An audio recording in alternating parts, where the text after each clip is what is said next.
अस्सलामुअलैकुम welcome to the world of concepts जहाँ पर आपके सारे कॉन्सेप्ट्स क्लियर किए जाएंगे।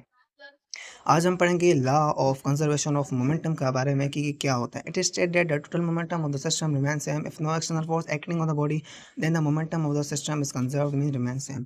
अगर कोई सिस्टम है, कोई रीजन है जिसके अंदर कुछ भी चीज़ें पड़ी हुई हैं, अब उनका जो टोटल मोमेंटम है रिमेन सेम कब रहेगा? जब एक्सटर्नल फोर्स जो है वो एक्ट नहीं कर रही हो सिस्टम के अंदर। मतलब ना ही कोई फोर्स उसके अंदर आए, ना ही कोई फोर्स उस सिस्टम से बाहर जाए। सही है, तभी उस सिस्टम का मोमेंटम क्या होगा? कंजर्व रहेगा।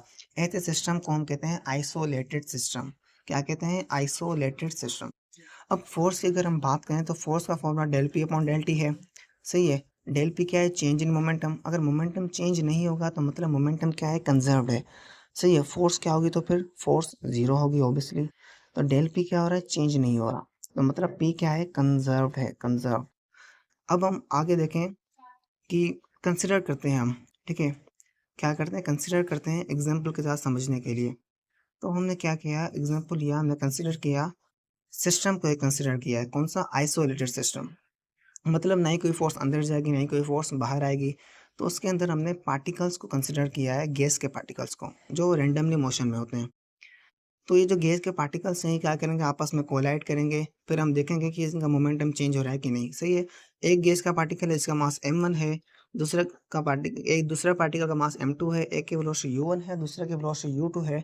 अब ये दोनों इनिशियल वेलोसिटी है, u मतलब इनिशियल वेलोसिटी। अब देख, एक की वेलोसिटी ग्रेटर है, u1 ग्रेटर है और u2 लेस है। तो u1 क्या करेगा? जिसकी वेलोसिटी ग्रेटर है वो क्या करेगा? कोलाइड करेगा सेकंड के साथ। तो आप देखें, जब कोलिजन होगा मतलब दोनों के बीच में टकरार होगी। सही है, एक का मास m1, दूसरे का मास क्या? m2। तो आप देखें, according to Newton third law, every reaction has equal and opposite reaction. m1 m2 को फोर्स लगाएगा तो m2 भी m1 को फोर्स लगाएगा। सही है, तो जब फोर्स लगेंगी तो इन वेलोसिटी क्या होगी? एक दूसरे को एक्सचेंज कर लेंगे। ये दोनों मासेस क्या है? सेम ही, आप ये याद रखना, दोनों मासेस सेम है। मैंने इसे कंसिडर किया आपको समझाने के लिए। तो ये दोनों क्या करेंगे? अपनी वेलोसिटी को एक्सचेंज करेंगी। m1 m2 को अपनी वेलोसिटी देगा इनिशियल, और m2 m1 को अपनी इनिशियल वेलोसिटी देगा, जिसकी वजह से दोनों की वेलोसिटी फाइनल हमें मिल जाएगी। सही है, एक पार्टिकल क्या था? जिसका मास m1 था, दूसरे पार्टिकल का मास m2 था।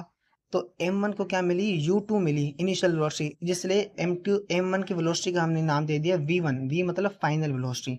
और m2 को u1 मिली तो हमें उसे v2 का नाम दिया। अब इनका इनिशियल मोमेंटम क्या होगा? Total initial momentum m1 u1 plus m2 u2, initial total momentum है ये। सही है, अब फाइनल टोटल मोमेंटम क्या होगा? आप ही बता लें। m1 v1 plus m2 v2, ये क्या हुआ? फाइनल टोटल मोमेंटम हुआ। किसका? पार्टिकल्स का। अब हम कह रहे हैं इन दोनों को हम इक्वल करेंगे। अब कैसे इक्वल है? आप देखें आगे।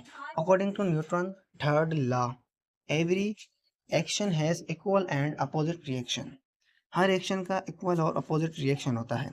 सही है, अब आप फिर से कंसिडर करें, दो मैंने जो पार्टिकल्स पीछे कंसिडर किए हैं, उन्हीं पार्टिकल्स को हम फिर से ड्रॉ करते हैं।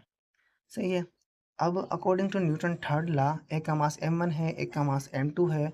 तो अगर जब m1 m2 के साथ कोलाइड करेगा, फोर्स लगाएगा, तो m2 भी m1 को फोर्स लगाएगा, इक्वल एंड अपोजिट, मगर अपोजिट होगी। सही है, तो उन दोनों की वेलोसिटी चेंज हो जाएगी, u2 की v2 हो जाएगी जब m1 m2 को लगाएगा। जब m2 m1 को लगाएगा तो इसकी भी वेलोसिटी चेंज होगी, v1 u1 में से क्या हो जाएगी? v1। यहाँ पर m नहीं है, यहाँ पर u1 है, आप ये याद रखना, मैंने गलती से लगा लिख लिया है। सही है, तो फोर्स का फार्मूला क्या है? आप del p upon del t. अब मोमेंटम यहाँ पर चेंज क्या हो रहा है? मोमेंटम वेलोसिटी चेंज हुई है, तो इनिशियल मोमेंटम क्या होगा? जब m1 m2 को लगा रहा है, हम फोर्स बात करें, जो फर्स्ट लगा रहा है सेकंड पर फोर्स।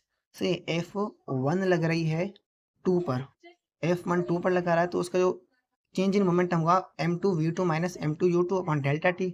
सही है, जब f2 जो सेकंड मास है, जो जब जब सेकंड जो है फर्स्ट पर फोर्स लगाएगा तो क्या होगा?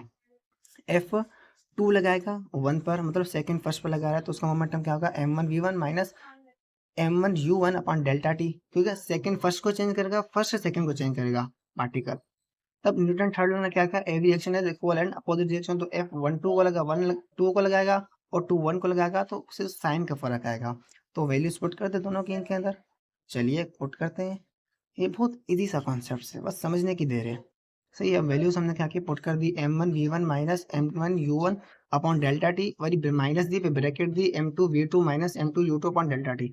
अब ये जो डेल्टा टी है यहाँ पर दोनों क्या हो जाएंगे, कैंसिल हो जाएंगे, क्योंकि डिवाइड कर रहे हैं, ऊपर जाकर मल्टीप्लाई करेगा तो कैंसिल हो जाएगा, सिंपल।